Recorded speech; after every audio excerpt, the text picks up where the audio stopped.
वंदे मातरम मेरे प्यारे विद्यार्थियों। Welcome to our YouTube channel. और आपको बहुत बहुत धन्यवाद जिन विद्यार्थियों ने मुझे पेपर भेजा है। यह जो आप प्रश्न पत्र देख रहे हैं वो ग्वालियर विश्वविद्यालय के अंतर्गत उससे संबद्ध जितने भी कॉलेजेस हैं उनको प्रसारित किया गया था। और ये पेपर जो आप देख रहे हैं वो सप्लीमेंट्री का पेपर है, पर ये मेन एग्ज़ाम की तरह ही है। अगर आपका मेन एग्ज़ाम अभी आगे होने वाला है तो इस वीडियो को ज़रूर देखिए, अंत तक देखिए। और जो इसमें क्वेश्चंस बताए जा रहे हैं उसके जो आंसर हैं उनको नोट करते जाइए, ताकि आपके लिए सामग्री और भी उपयोगी हो सके। ये फाउंडेशन कंपलसरी पेपर होता है। BA, BCom, BSc home science, BBA सभी के लिए। आप जहाँ जहाँ तक आप देख पा रहे हैं, ये देखिए आप, ये सभी के लिए कॉमन है। और ये सप्लीमेंट्री का पेपर है जो कि 1 दिसंबर 2023 को हुआ है। तो इसको याद रखिएगा। भाषा और संस्कृति यानी हिंदी भाषा का पेपर है। इसमें 50 प्रश्न आते हैं जो कि मल्टीपल चॉइस होते हैं। 2 घंटे में आपको हल करना है। मैक्सिमम मार्क्स 100 लिखा है। तो इसका इंग्लिश वाला पार्ट जो है मैं इसके बाद वीडियो अपलोड करूंगा। तो ये 50 नंबर के 50 क्वेश्चन होंगे और 50 क्वेश्चन इंग्लिश के होते हैं, जो कि आप जानते हैं। अगर आप नए हैं चैनल पर तो चैनल को सब्सक्राइब कर लेना। देखिए पहला प्रश्न है, शुरू करते हैं। और अगर आपको कंटेंट थोड़ा क्लियर नहीं दिखे तो इसे हाई क्वालिटी पर इसको कर लीजिएगा, आपकी यूट्यूब की सेटिंग। तो यहाँ पर पहला प्रश्न है, यशोधरा महाकाव्य के रचनाकार कौन है?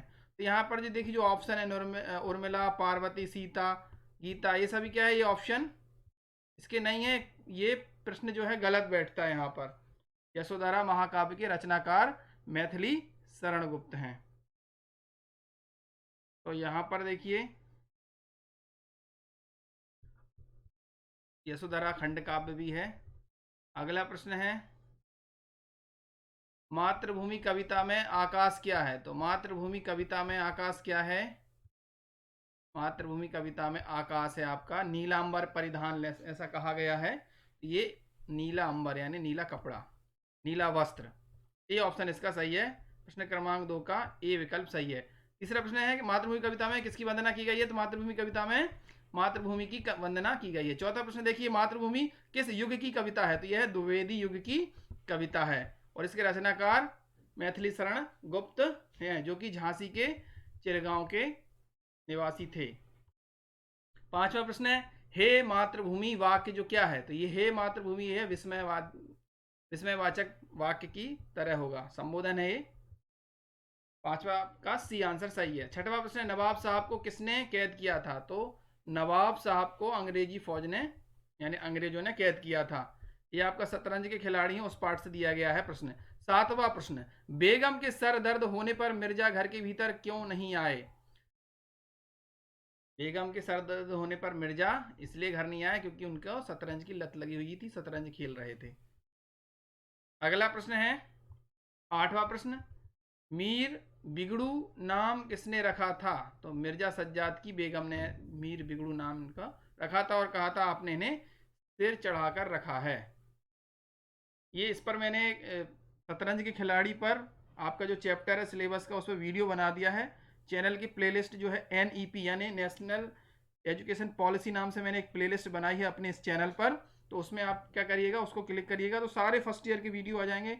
हिंदी, इंग्लिश, पर्यावरण, योग एवं ध्यान, सारे पेपर देखिए। हर यूनिवर्सिटी का पेपर देखिए, बीए, बीकॉम, बीएससी किसी का भी हो, सभी का सिलेबस सेम है।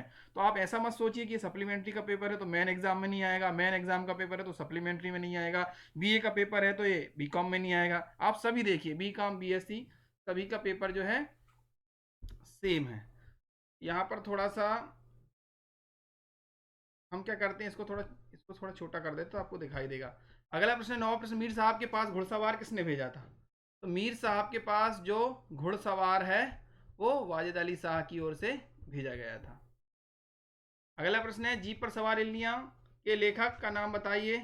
तो जीप पर सवार इल्लियों के लेखक शरद जोशी जी हैं। 11वां प्रश्न है, अन्न की अधिष्ठात्री देवी किसे कहा गया? इला को। और इला किसका पर्यायवाची है? वो है पृथ्वी का। और अन्न की नष्टार्थी देवी लेखक ने किसे कहा है? इल्ली को।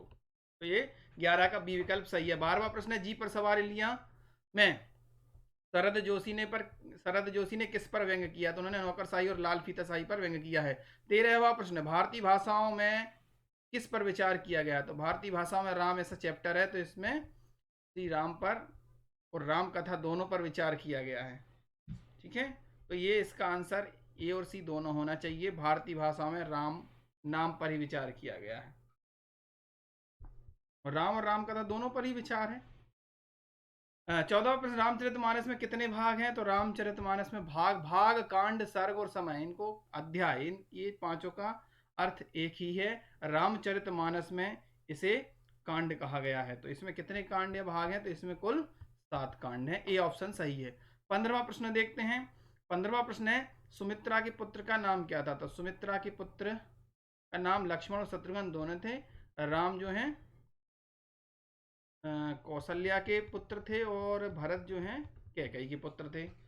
16वां प्रश्न चलते हैं। 16 प्रश्न है, भरत के चरित्र को कैसा बताया गया है? तो जो भरत है उनके चरित्र को न्याय और विनय की मूर्ति बताया गया है पाठ के अकॉर्डिंग। वाल्मीकि रामायण में कितने श्लोक हैं? तो वाल्मीकि जो रामायण है उसमें कुल 24,000 श्लोक हैं। अगला प्रश्न देखते हैं। 18वां प्रश्न, राम कथा पर आधारित महाकाव्य कौन सा है? तो राम कथा पर आधारित महाकाव्य ये रामचरितमानस भी है, साकेत भी है, रामायण भी है और रघुवंशम भी है। तो यहाँ पर कोई भी विकल्प, जो सभी विकल्प सही दिए हुए हैं, तो 18 का यहाँ कोई भी आंसर नहीं निकलता है, प्रश्न 18 का। अगला प्रश्न चलते हैं। 19वां प्रश्न, उत्साह निबंध की भाषा क्या है? तो जो उत्साह निबंध है वो खड़ी बोली हिंदी में लिखा गया है। ए ऑप्शन सही है। 20वां प्रश्न, चिंतामणि किस तरह के निबंधों का संग्रह है? तो ये निबंधों का संग्रह है, आलोचनात्मक निबंधों का संग्रह है।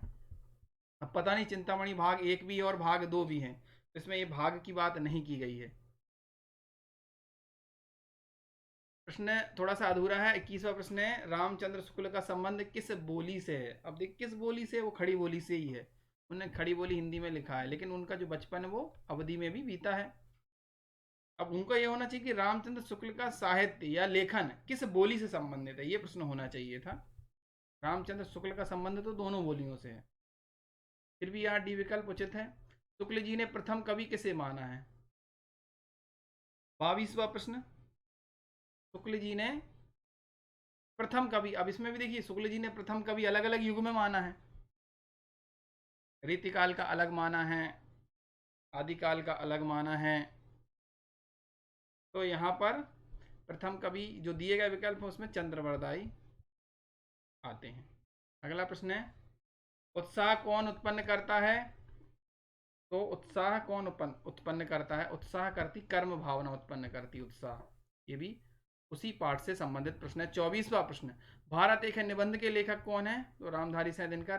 देखिए मैंने उत्साह निबंध और भारत एक है, इस पर भी सिर्फ इस चैप्टर पे ही वीडियो बनाया है। अच्छे से आप एक बार उस चैप्टर को पूरा देख लीजिएगा तो आपको चैप्टर समझ में आएगा, तो उससे संबंधित प्रश्न के उत्तर देने में आपको आसानी होगी।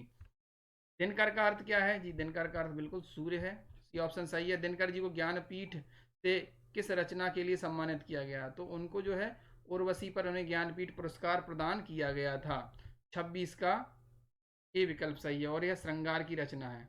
अगला प्रश्न है 27वां प्रश्न, दिनकर जी का महाकाव्य कौन सा है? तो इनमें से दिनकर जी का उर्वशी एक महाकाव्य है, परशुराम की प्रतीक्षा खंड काव्य है, रसवंती रस से संबंधित रचना है। अगला प्रश्न है, दिनकर जी किस विश्वविद्यालय के कुलपति रहे? दिनकर जी भागलपुर विश्वविद्यालय के कुलपति रहे। भारत एक किस प्रकार की रचना है? तो ये निबंध है, बिल्कुल सही बात है। अगला प्रश्न है 30वां प्रश्न है, आदि शंकराचार्य किसके अवतार माने गए हैं? तो आदि शंकराचार्य जी जो हैं वो शंकर के अवतार माने गए हैं। आदि शंकराचार्य के गुरु कौन थे? तो इनके गुरु थे आचार्य गोविंद भगवतापाद। देखिए ये आपने, जो विद्यार्थी ने मुझे पेपर भेजा है, जिसने भी ये टिक किए हैं, काफ़ी क्वेश्चन इसमें जैसे ये गलत है, आसान प्रश्न था। अगर आपने वो वीडियो देखा होता तो पिछली बार कई एग्ज़ामों में पूछा गया है। पिछले साल की बात कर रहा हूँ मैं, 2023 में अप्रैल मई में जो एग्ज़ाम हुए थे उनमें काफ़ी पूछा गया, पिछले साल भी पूछा गया है। अगला प्रश्न है 32वां प्रश्न, आदि शंकराचार्य जी ने कितने ज्योतिर्लिंगों की स्थापना की है? तो इन्होंने 12 ज्योतिर्लिंगों की स्थापना की है और 4 मठों की स्थापना की है। डी विकल्प सही है 32 का। 33वां प्रश्न है 33 है, शंकराचार्य का जन्म स्थान क्या है? बिल्कुल केरल, सी विकल्प सही है। 34वां प्रश्न, अद्वैत सिद्धांत के प्रवर्तक आदि शंकराचार्य हैं, ये भी इसी से संबंधित है। 35वां प्रश्न, शब्द युग्म का अर्थ क्या है? तो शब्द यानी तो आप जानते हैं और युग्म यानी होता है जोड़ा, इसका क्या हो जाएगा? शब्दों का जोड़ा। 35 का आपका ए विकल्प सही है। 36वां प्रश्न देखते हैं, किसी भी भाषा की मूलभूत इकाई क्या है? तो देखिए किसी भी भाषा की जो मूलभूत इकाई है भाषा की, वो शब्द मानी गई है। और मूल ध्वनि में भी क्या होता है, जब हम इसकी बात करते हैं भाषा विज्ञान की, तो स्वनम और स्वनिम विज्ञान होते हैं, और सेमेंटिज्म यानी अर्थ विज्ञान भी होता है। तो भाषा की लघुत्तम इकाई कहेंगे हम। मूलभूत इकाई पूछा है।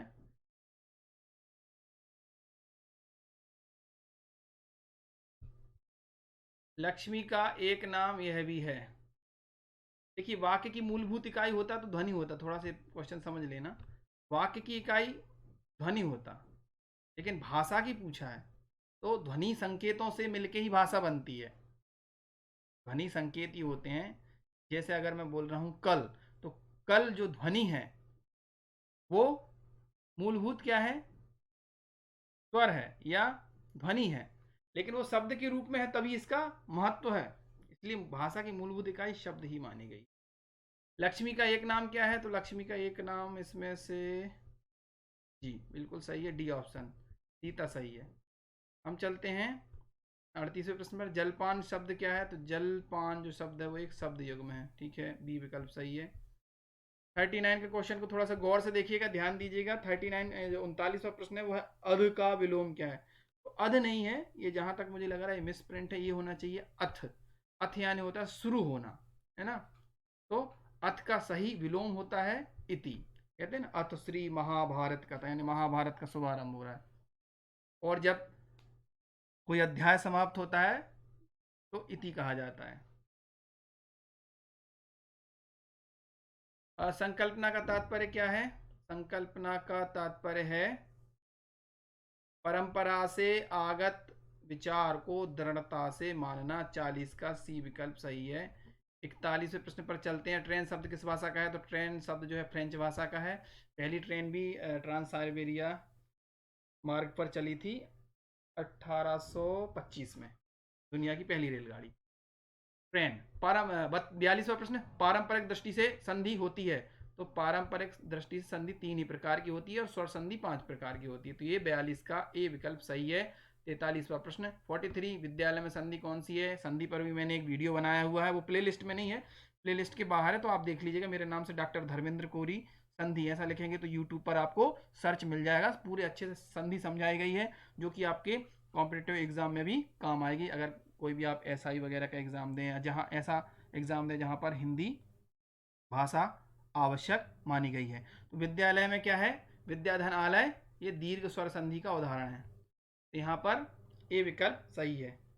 अंतःकरण में कौन सी संधि है, देखिए विसर्ग लगा हुआ है, और ये रूल होता है इसका। सही विकल्प पहले मैं बता दूं, तो अंतःकरण का जो है संधि है इसमें विसर्ग। तो इसका रूल है, जो आहा की आप देख रहे हैं, ये विसर्ग का चिन्ह है यहाँ पर। तो जब क्या होता है, विसर्ग के बाद क ख प या फ आ जाए, तो यहाँ पर ये जो है विसर्ग का विलोप नहीं होता, उसको ऐसे ही लिखा जाता है, याद रखिएगा। 45वां प्रश्न है, सभी धर्मों की मौलिक एकता का सर्वाधिक प्रमुख आधार क्या है। तो सभी धर्मों की मौलिक एकता का सर्वाधिक प्रमुख आधार उनका नैतिक आचरण है। सभी धर्म नैतिकता की शिक्षा अवश्य देते हैं। 46वां प्रश्न, उदारीकरण का तात्पर्य क्या है। उदारीकरण का तात्पर्य है उदार दृष्टिकोण, लिबरलाइजेशन आर्थिक व्यवस्था, सामाजिक व्यवस्था, असमान दृष्टिकोण। देखिए इसमें उदारीकरण जो आया है तो हम कहते हैं लिबरलाइजेशन। तो लिबरल का तात्पर्य है कि कई चीज़ों में छूट देना। अब ये आर्थिक जरूर होगा, इसका ना मूल उत्तर आर्थिक व्यवस्था होना चाहिए।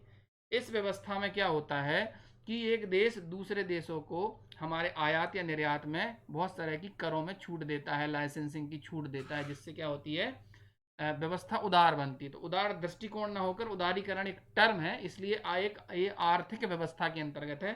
46 का बी ऑप्शन सही होगा। 43वां प्रश्न, भाषा परिवर्तन की कितनी दशाएं। तो भाषा परिवर्तन की 5 दशाएं मानी गई हैं। अगला है 48, अंतिम 2-3 प्रश्न है। भारतीय भाषाओं में रामकथा नामक पुस्तक के लेखक कौन है। तो भारतीय भाषाओं में रामकथा पुस्तक आर एन वैद्य ने भी लिखी है, और ये डॉक्टर योगेंद्र प्रताप सिंह यानी प्रोफेसर योगेंद्र प्रताप सिंह जी ने भी लिखी, जो कि लोक भारती प्रकाशन से प्रकाशित है। ये दोनों ने लिखी है, तो ये ऑप्शन भी सही है कि इनमें से कोई नहीं, ये भी आएगा। तो चूंकि ये तीनों विकल्पों में से एक विकल्प हमारा मैच कर रहा है, तो इसका सी विकल्प सही होगा। ओके, क्या होगा? सी विकल्प सही। तो अगला सेकंड लास्ट क्वेश्चन है, धर्म का अर्थ इनमें से क्या नहीं है? तो धर्म का अर्थ इनमें से क्या नहीं है? ऑड वन आउट कर दीजिए। अन्याय नहीं है धर्म का अर्थ। धर्म का अर्थ कर्तव्य है, धर्म का अर्थ धारण करना, अहिंसा, न्याय सभी है, पर अन्याय करना नहीं है। देखिए विद्यार्थियों, अगर आपका भी कोई ऐसा पेपर हुआ हो foundation first year, second year, third year का, क्योंकि आप फर्स्ट ईयर के विद्यार्थी ही हैं, तो आप फाउंडेशन का कोई भी पेपर जो हुआ ऑब्जेक्टिव, हिंदी, इंग्लिश, पर्यावरण अध्ययन, योग एवं ध्यान, आप मेरे व्हाट्सअप नंबर पर मुझे व्हाट्सअप कर सकते हैं। पिक्चर जो है अच्छी क्वालिटी में होना चाहिए, ताकि उस पर मैं वीडियो बना सकूं और अन्य विद्यार्थी इससे लाभान्वित हो सकें। आप ही के जो भाई बहन हैं वो उनका वीडियो काम का रहता है, और आप मुझे भेजते हैं और मैं उसे सॉल्व कर देता हूँ। तो आपको all the best. Last question मैं बता देता हूँ, महावीर के चिंतन के 3 महत्वपूर्ण तत्वों में से एक है। देखिए, जो जैन धर्म है उसमें 5 महत्वपूर्ण तत्व या व्रत माने गए हैं। तो उनमें से क्या है? ये 4 तो पहले से ही थे। इनमें से ब्रह्मचर्य जो है महावीर स्वामी ने जोड़ा, इसलिए इनमें से एक महत्वपूर्ण हम ब्रह्मचर्य ही मानेंगे। तो 50 का बी विकल्प सही होगा। यहाँ पर 50 प्रश्न पूरे होते हैं। Thank you for watching, all the best.